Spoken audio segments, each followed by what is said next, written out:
Hello friends, this is SP Singh and welcome to smarter everyday.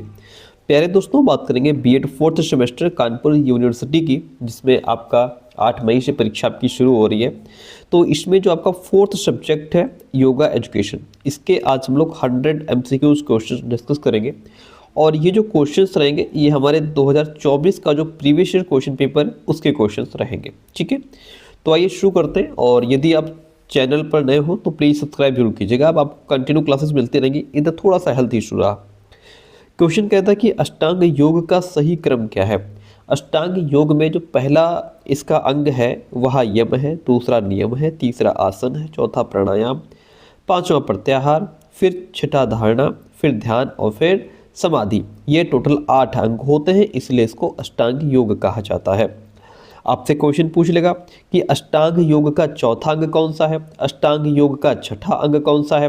तो आपको याद होना चाहिए, चौथा ये हो जाएगा, छठा ये हो जाएगा, सातवां ये हो जाएगा। इस तरीके से जो अष्टांग योग का सही क्रम है वो ये है: यम, नियम, आसन, प्राणायाम, प्रत्याहार, धारणा, ध्यान, समाधि। ऑप्शन सी राइट हो गया।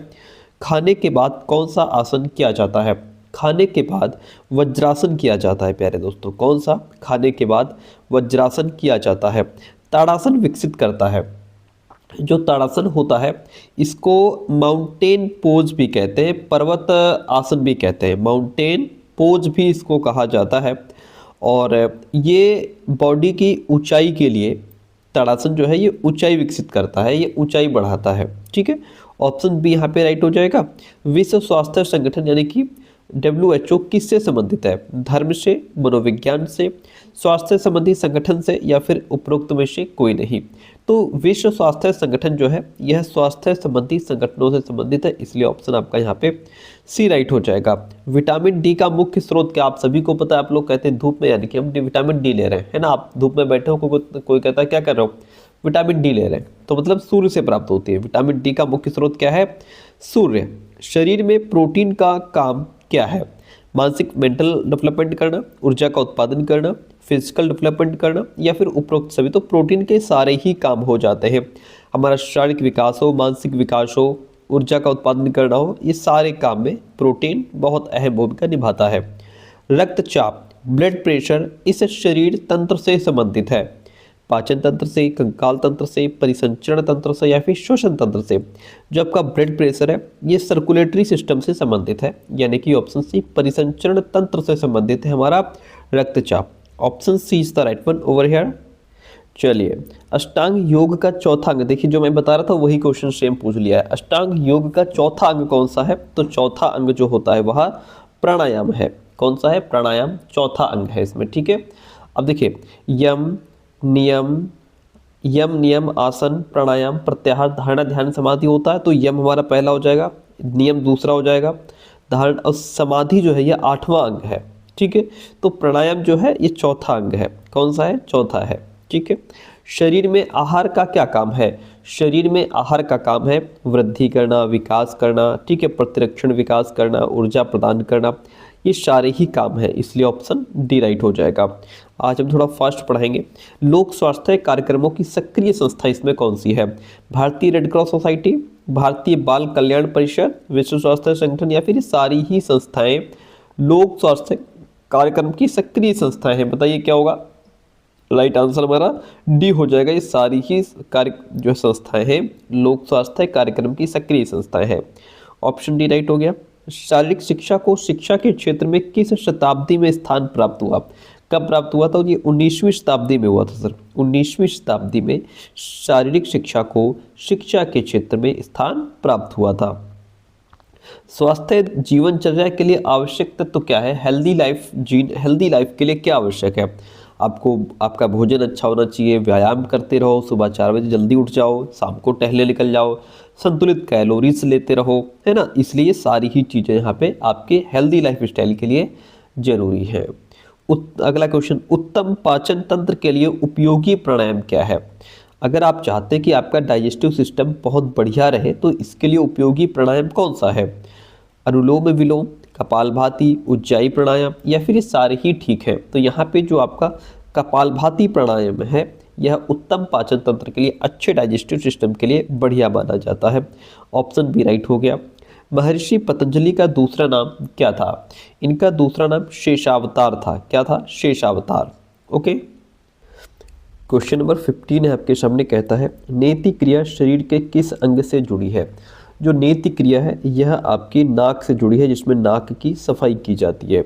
ऑप्शन बी राइट हो गया। 2022 का विश्व योग दिवस कहाँ मनाया गया था? नई दिल्ली, नैनीताल, चंडीगढ़ या फिर मैसूर? क्या हो जाएगा इसका राइट आंसर? 2022 का विश्व योग दिवस आपका मैसूर में मनाया गया था, इसलिए ऑप्शन डी राइट हो जाता है। मानव में दिल का दौरा किस कारण होता है? हृदय में रक्त की आपूर्ति की कमी की वजह से, या हृदय गति का रुक जाने की वजह से, हृदय में CO2 का आना, इनमें से कोई नहीं। तो हृदय में रक्त की जब आपूर्ति नहीं हो पाती है, पूरा ब्लड नहीं पहुंच पाता है, तो फिर हार्ट अटैक की समस्या हो जाती है। उत्सर्जन तंत्र से क्या तात्पर्य है? उत्सर्जन तंत्र का मतलब होता है कि हमारी बॉडी में जो भी दूषित पदार्थ हैं उनको बाहर निकाला जाता है, तो दूषित को बाहर निकालना उत्सर्जन कहलाता है। थ्रोम्बोसाइट्स कहा जाता है लाल रक्त कण को, श्वेत रक्त कण को, प्लेटलेट्स को या फिर प्लाज्मा को? थ्रोम्बोसाइट्स जो है यह प्लेटलेट्स को कहा जाता है। किसको? प्लेटलेट्स को।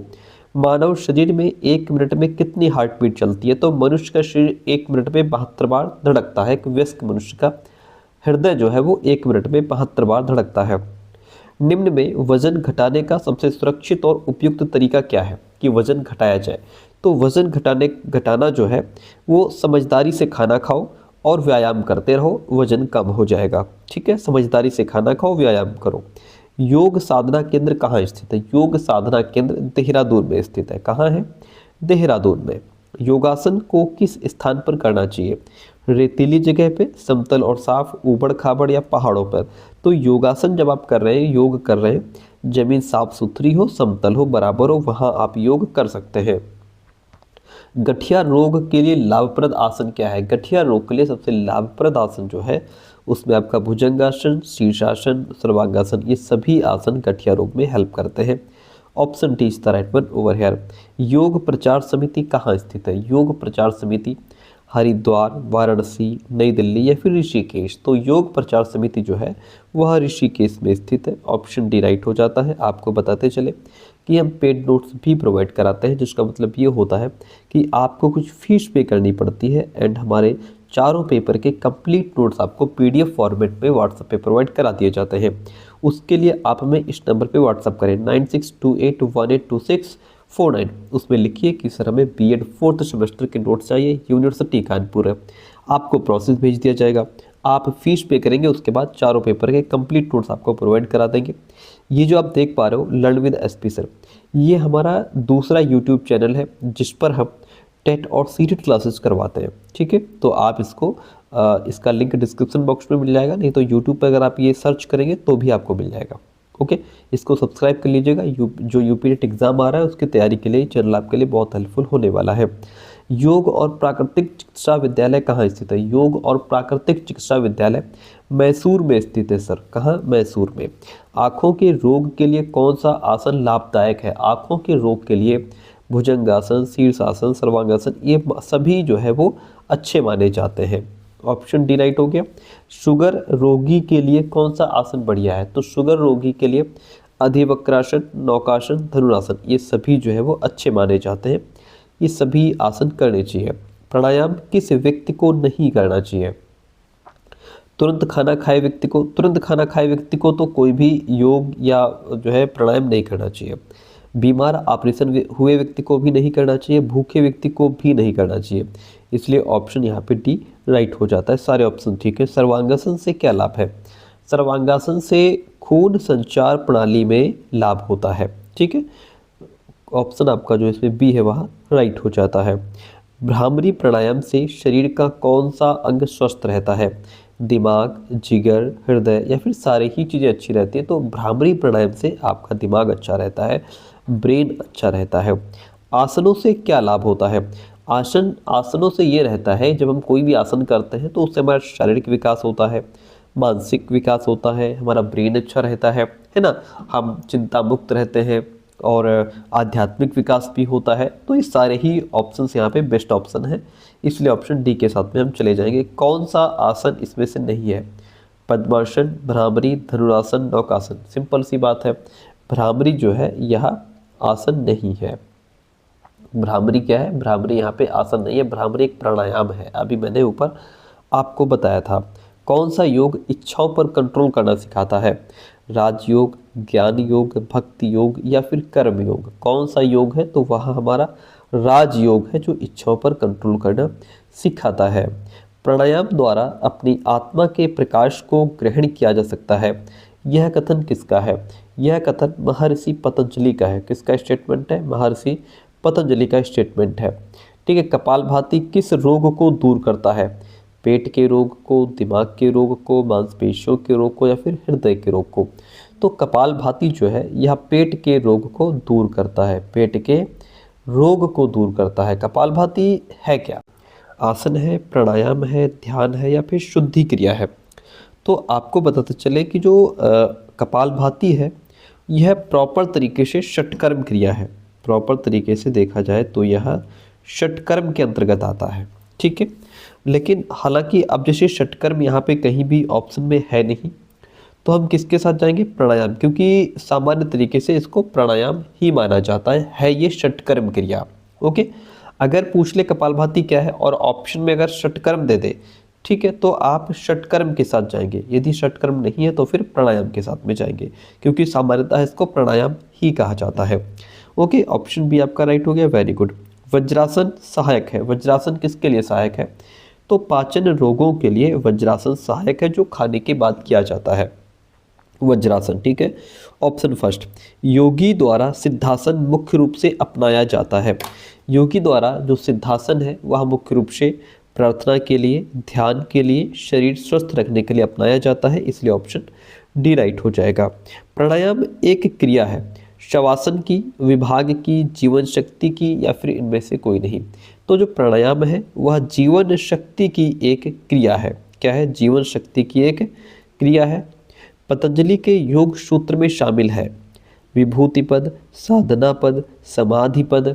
तो कुल मिलाकर यहाँ पे ये सारे ही पद जो है वो पतंजलि के योग सूत्र में शामिल हैं। ऑप्शन डी राइट हो गया। योगासन का नियम क्या है?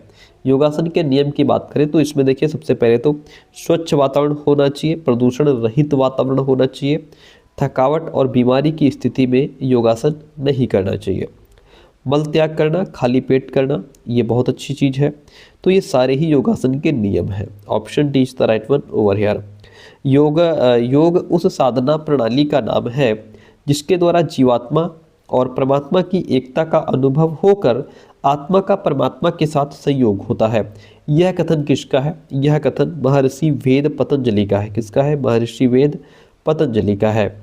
योग का अर्थ समाधि है। यह कथन किसका है? योग का अर्थ समाधि है। यह कथन महर्षि वेदव्यास का है। किसका है? महर्षि वेदव्यास का है। योग शब्द की उत्पत्ति कहाँ से हुई है? योग शब्द की उत्पत्ति संस्कृत की युज धातु से हुई है।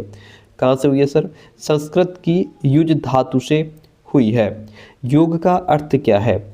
योग का अर्थ है आत्मा का परमात्मा से मिलन। आत्मा का परमात्मा से मिलन। भारत में आधुनिक शिक्षा के निर्माता कौन थे? भारत में आधुनिक शिक्षा के निर्माता लॉर्ड थॉमस मैकाले को माना जाता है। आधुनिक युग में शारीरिक शिक्षा की क्या आवश्यकता है? देखिए, तो शारीरिक शिक्षा की आवश्यकता इसलिए है, पौष्टिक भोजन के लिए लोगों को जागरूक करना, मादक पदार्थों के सेवन के दुष्प्रभाव से लोगों को अवगत कराया जाए, प्रकृति के साथ छेड़छाड़ न करने के लिए और उसे बचाने के लिए भी लोगों को जागरूक किया जाए। ये सारी ही आवश्यकताएं हैं आज के युग में शारीरिक शिक्षा की। ठीक है, ऑप्शन डी राइट हो गया। व्यायाम के संबंध में ध्यान देने वाले तथ्य कौन से हैं? तो व्यायाम के संबंध में एक तो दक्ष व्यक्ति के निर्देशन में करना चाहिए, जो वेल ट्रेंड हो। ठीक है, अजनबी के साथ करोगे, जिसको आता ही नहीं है, योग करोगे तो उल्टा हो जाएगा। ठीक है, तो व्यायाम के लिए बहुत वेल ट्रेंड व्यक्ति होना चाहिए और जो व्यायाम है वो खाली पेट सुबह शाम करना चाहिए, अपनी आयु और क्षमता के अकॉर्डिंग ही करना चाहिए। ऑप्शन डी यहाँ पे राइट हो जाता है। शारीरिक शिक्षा व्यक्ति के सर्वांगीण विकास के लिए नितांत आवश्यक है। इसके लिए व्यायामशालाओं एवं खेल मैदानों का होना अति आवश्यक है। यह स्टेटमेंट किसका है? तो यह स्टेटमेंट विवेकानंद जी का है। अच्छा, जो हम आपको नोट्स के लिए बता रहे थे, एक बार मैं आपको दिखा देता हूँ हमारे नोट्स किस तरीके के रहेंगे। ये आपका पहला आ जाता है, जिसमें कानपुर यूनिवर्सिटी सीएसजे में BEd fourth semester new syllabus based notes, आपका ये फोर्थ पेपर है health physical and yoga education का। ठीक है, फिजिकल एजुकेशन क्या है, ठीक है, उसकी डेफिनेशंस बहुत अच्छे तरीके से वेल मेंटेन तरीके से लिखा गया है इसमें। स्ट्रक्चर ऑफ हार्ट क्या है, हृदय से रिलेटेड कई क्वेश्चंस पूछे जाते हैं। ठीक है, उसके आकार क्या है, आकृति क्या है, एपिकॉर्डियम, मेसोकॉर्डियम, एंडोकॉर्डियम, हृदय की बाहरी संरचना। ठीक है, इमेज लगा करके चीज़ें आपके सामने रखी जाती हैं, हृदय की आंतरिक संरचना। ठीक है, तो ये बहुत वेल मेंटेन तरीके से कंटेंट आप तक पहुंचाया जाता है। पाचन तंत्र के ऑर्गन्स ऑफ डाइजेस्टिव सिस्टम क्या होता है, डाइजेस्टिव सिस्टम का पूरा इमेज दिया हुआ है समझने के लिए कि आप कम से कम बड़ी आंत क्या है। ठीक है, और उससे रिलेटेड जो भी क्वेश्चंस पूछे जाते हैं। फिर मेन पॉइंट हमारा योग एक परिचय, योग का अर्थ क्या है, जैसा अभी हम लोग पढ़ रहे थे। योग शब्द संस्कृत में युज धातु में धय प्रत्यय लगाने से बनता है। युज का अर्थ होता है युजते अनेन इति योगः, अर्थात योग का अर्थ है जो संयुक्त करता है। युज समाधो मतलब समाधि, अर्थात चित्त की वृत्तियों का निरोध। युजिर योग, देखिए पाणिनि व्याकरण में योग के 3 अर्थ हैं, वो यहाँ पे दिए गए हैं और यहाँ से कई बार क्वेश्चन भी पूछा गया है, मोस्ट रिपीटेड क्वेश्चन है। योग की परिभाषाएं क्या है, तो ये सब क्वेश्चंस यहाँ पे दिए गए हैं, पॉइंट्स दिए गए हैं यहाँ पे। ये देखिए, यम, नियम, आसन, प्राणायाम, प्रत्याहार, धारणा, ध्यान, समाधि। ठीक है, यम क्या है, नियम क्या है, आसन क्या है, प्राणायाम क्या है, यहाँ पे लिखा शॉर्ट में। फिर उसको और जो है कि बढ़ा के लिखा हमने, ताकि आपको विधिवत तरीके से चीज़ें समझ आ जाए। प्राणायाम क्या है, प्रत्याहार क्या है, धारणा क्या है, ध्यान क्या है, समाधि क्या है, योग के प्रकार, राजयोग, कर्म योग, भक्ति योग, है ना। तो ये सारी चीज़ें आपको पढ़ने को मिलेंगी। उसके बाद फिर हमारा एमसीक्यूज पीवाईक्यूज का कलेक्शन आ जाता है, जिसमें आपको इंपॉर्टेंट एमसीक्यूज का कलेक्शन मिलता है। पीवाईक्यू अब 2023, 24, 25 ये आपको प्रीवियस ईयर क्वेश्चन पेपर्स मिल जाते हैं। यहाँ से इंपॉर्टेंट क्वेश्चन कलेक्शन है। नीचे बढ़ेंगे तो ये हमारे प्रीवियस ईयर क्वेश्चन आ जाते हैं। जैसे ये हमारा 2024 का जो क्वेश्चन पेपर आज हम पढ़ रहे हैं, ये वही क्वेश्चन पेपर है। फिर आ जाता है आपका one liner content, short notes, मतलब बहुत शॉर्ट में चीज़ें यहाँ पे लिखी होंगी कि बस एक बार पढ़ो, कहानी खत्म। समय नहीं है तो बस लास्ट में पढ़ लो। सहायक मूल्य क्या होता है, आर्थिक मूल्य, मानवीय मूल्य, जीवन के पक्षों की गुणवत्ता क्या है ना। जो चीज़ें बहुत शॉर्ट में लिखी गई हैं, आप आराम से इसको कम से कम समय में बेहतर तरीके से पढ़ सकते हो। ठीक है, ये देखिए यहाँ पे दिया गया है, ये षट क्रियाओं के अंतर्गत निम्नलिखित 6 क्रियाएं आती हैं। नेति, धौती, है ना, और नौली, बस्ती, है ना, और कपालभाति। ये देखिए कपालभाति, कपाल का अर्थ क्या होता है। तो इस सारी योगासन के प्रकार, ठीक है, बैठकर किए जाने वाले आसन कौन कौन से होते हैं, पेट के बल किए जाने वाले आसन कौन कौन से होते हैं, सारी चीज़ें हैं। और सबसे बड़ी चीज़ जो आपको मार्केट में क्वेश्चन बैंक आपका आता है, उसकी भी पीडीएफ बना करके हम आप तक पहुंचा देते हैं नोट्स के साथ में। और ऐसा नहीं कि पुराना जो लेटेस्ट अपडेटेड 2026 में जो क्वेश्चन बैंक आया है, वही उसी की पीडीएफ बनाकर आपको प्रोवाइड कराते हैं, ताकि जो है कि आप इसको भी देख लें। अगर आपके पास समय हो तो इसको भी आप एक बार देख लें। तो ये नोट्स आपको इस तरीके से मिलेंगे। अगर आपको लेना है तो जो नंबर हमने बताया था उस पर मैसेज कीजिएगा। क्वेश्चन कहता है, योग के बारे में मनुष्य के मन में क्या भ्रांति है। योग के बारे में मनुष्य में के मन में भ्रांति ये है कि योग मोटे लोग करते हैं, कि बस तुम मोटे हो तुम्हें योग करना चाहिए, हम तो फिट है हमें नहीं करना चाहिए, ये एक भ्रांति होती है। योग बीमार लोग करते हैं, ये जो है लोगों के अंदर धारणा बनी हुई है। ऑप्शन बी और सी यहाँ पे राइट हो जाते हैं। चित्त के ऊपर यानी अपने मन के ऊपर कंट्रोल पाने की प्रक्रिया का नाम योग है। यह कथन किसका है, यह कथन महर्षि पतंजलि का है। किसका है, महर्षि पतंजलि। इंद्रियों को अपने वश में रखना तथा बाहरी पदार्थों से विलग करना क्या कहलाता है। इंद्रियों को अपने वश में रखना, बाहरी पदार्थों से विलग करना, इसको प्रत्याहार कहते हैं। प्यारे दोस्तों, क्या कहते हैं सर, प्रत्याहार। योग मार्ग की कितनी सीढ़ियाँ हैं, योग मार्ग की 8 सीढ़ियाँ बताई गई है। यौगिक शुद्धि की क्रिया में कौन सी क्रिया नहीं आती है। यौगिक शुद्धि की क्रिया में हमारा नेति, नौली, धौती सब आ जाता है, इसमें चक्रासन नहीं आता, चक्रासन नहीं आता। पद्मासन किस तरह किए जाने वाला आसन है, जो पद्मासन है यह बैठकर किया जाने वाला आसन है, बैठकर। मन की चंचलता पर नियंत्रण रखने का कार्य कैसे होता है। मन की चंचलता पर नियंत्रण रखने का कार्य योग अभ्यास से होता है। कैसे होता है सर, योग अभ्यास से। पंचकर्म किस कर्म के अंतर्गत आता है। पंचकर्म दैहिक कर्म के अंतर्गत आता है। किसके अंतर्गत, दैहिक कर्म के अंतर्गत। अब ये क्यों है, कैसे है, ये आज हम नहीं समझाएंगे। ठीक है, क्योंकि पहले क्लासेस हमने बहुत डीप में कराई हैं, आगे भी कराएंगे, लेकिन अभी समय बहुत कम बचा है, केवल 20 दिन बचे हैं। आपका एग्जाम है, आज 8 तारीख है, अगली 8 तारीख को आपको पेपर देने जाना है। ये वीडियो आज 8 अप्रैल को मैं आपको दे रहा हूँ, अगली 8 तारीख को आपका ये पेपर, आपका फर्स्ट पेपर हो चुका होगा। तो समय आपके पास बचा नहीं है, समय हमारे पास भी नहीं है, क्योंकि फोर्थ सेमेस्टर में 4 सब्जेक्ट है, सेकंड सेमेस्टर में बहुत सारे सब्जेक्ट हैं, सबको कवर करना है। रक्तचाप मापने का यंत्र कौन सा है? रक्तचाप मापने का जो यंत्र है वो स्फिग्मोमैनोमीटर होता है। आत्मा के सच्चे ज्ञान को क्या कहते हैं? आत्मा के सच्चे ज्ञान को मोक्ष कहा जाता है। एकाग्रता की शक्ति किसके द्वारा उत्पन्न होती है? एकाग्रता की शक्ति योग से ही उत्पन्न होती है। संपूर्ण योग की आधारशिला क्या है? संपूर्ण योग की आधारशिला मोक्ष को माना गया है। प्राणायाम से सक्रियशील रहते हैं, प्राणायाम से हमारे श्वसन तंत्र जो है वो एकदम एक्टिव रहते हैं। योग दर्शन में योग का अर्थ है चित्त की वृत्तियों का निरोध, चित्त की वृत्तियों का निरोध। पतंजलि के योग सूत्र में कितने अध्याय हैं? पतंजलि के योग सूत्र में 4 अध्याय हैं। योग दर्शन के अनुसार चित्त की 2 वृत्तियां कौन सही हैं? वो है क्लिष्ट और अक्लिष्ट, क्लिष्ट और अक्लिष्ट। योग सूत्र का सबसे प्राचीन और मौलिक ग्रंथ है, यह किसके द्वारा रचित है? तो ये हमारा वेद व्यास के द्वारा रचित है। किसके द्वारा? वेद व्यास के द्वारा। दांतों की सुरक्षा के लिए क्या नहीं करना चाहिए? दांतों की सुरक्षा के लिए गर्म खाने के बाद ठंडा पानी नहीं पीना चाहिए। कक्षा में थकान का क्या कारण है? कक्षा में थकान जो है वो बालक का स्वास्थ्य की वजह से बालक थक जाता है। ऐसा नहीं कि शिक्षा का व्यवहार ठीक नहीं है या समय सारणी ठीक नहीं है, स्वास्थ्य के ऊपर डिपेंड करता है कि बालक जल्दी थक गया। हीमोग्लोबिन होता है, हीमोग्लोबिन हमारा रक्ताणु में होता है। ठीक है। मानव हृदय में कितने कोष्ठक होते हैं? मानव हृदय में 4 कोष्ठक बताए गए हैं। हृदय स्थित होता है, हृदय किधर स्थित होता है? वक्ष स्थल के बीच में। कहाँ होता है? हृदय हमारा वक्ष स्थल के बीच में होता है। 74 नंबर क्वेश्चन है, आसन संबंधी रोग कौन सा है? आसन संबंधी रोग जो है वो सपाट पैर, ये आसन संबंधी रोग माना जाता है। आसन संबंधी रोग कौन सा माना जाता है? सपाट पैर। क्वेश्चन 75 कहता है, अष्टांग योग का 5वां अंग कौन सा? देखिए 2 ही क्वेश्चन यहाँ से पूछ लिया, हमको 2 मिल गया, हो सकता है आगे एक आधा और मिल जाए, है ना। पहले चौथा पूछा था, 5वां, तो 5वां कौन सा? देखिए यम हमारा पहला, नियम दूसरा, आसन जो है ये तीसरा है, प्राणायाम चौथा है। यम, नियम, आसन, प्राणायाम, प्रत्याहार हमारा जो है ये 5वां है। प्राणायाम प्रत्याहार, धारणा छठा है। इसके बाद ध्यान आएगा 7वां, फिर समाधि 8वां आ जाएगा। तो आपसे 5वां पूछ रहा है, 5वां कौन सा हो जाएगा? प्रत्याहार हमारा 5वां अंग है। योग चित्त वृत्ति निरोध है, यह किसने कहा है? तो अभी मैंने बताया था आपको हमारे नोट्स में, महर्षि पतंजलि ने ये कहा है। निम्न में से त्राटक क्रिया का संबंध किससे है? त्राटक क्रिया का संबंध हमारी आंख से है, आंख से। सूर्य नमस्कार में कितने आसन किए जाते हैं? आप सभी को पता है, सूर्य नमस्कार में 12 आसन किए जाते हैं।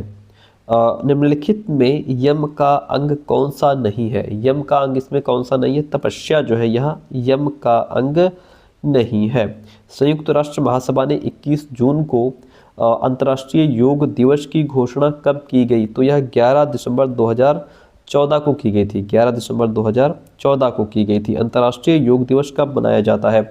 अंतर्राष्ट्रीय योग दिवस 21 जून को मनाया जाता है। बाइल जूस उत्पन्न करने वाली ग्रंथि कौन सी है? बाइल जूस उत्पन्न करने वाली ग्रंथि यकृत को माना गया है। ऑप्शन बी राइट हो जाएगा। भोजन जब अग्न्याशय में पहुंचता है तो वह क्या होता है? भोजन जब अग्न्याशय में पहुंचता है तो वह अम्लीय हो जाता है। कैसा होता है? अम्लीय होता है। ऐच्छिक पेशियां कौन सी हैं? आँख, नाक, हाथ और पैर, सिर या फिर मस्तिष्क। ऐच्छिक जो पेशियां होती है वो हाथ और पैर होते हैं। ठीक है, इतनी बात क्लियर है। पेशियों का क्या अर्थ होता है? पेशियों का अर्थ होता है गति उत्पन्न करना, आसन को स्थिर रखना, शरीर के उन भागों को सहारा देना जहां अस्थियां कम है, इसलिए ऑप्शन डी राइट हो जाएगा।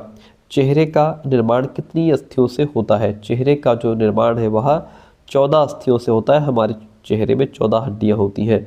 शरीर की अस्थियों का ढांचा क्या कहलाता है? शरीर की अस्थियों का ढांचा कंकाल तंत्र कहलाता है। क्या कहलाता है सर? कंकाल तंत्र। मस्तिष्क कोष्ठक कितनी अस्थियों की संधि है? मस्तिष्क कोष्ठक 3 अस्थियों की संधि है। बधिर बालकों के लिए किस भाषा का प्रयोग किया जाता है? बधिर बालकों के लिए सांकेतिक क्योंकि वो सुन नहीं सकते, तो उसके लिए आप सांकेतिक भाषा का यूज़ करेंगे, संकेतों में समझाएंगे।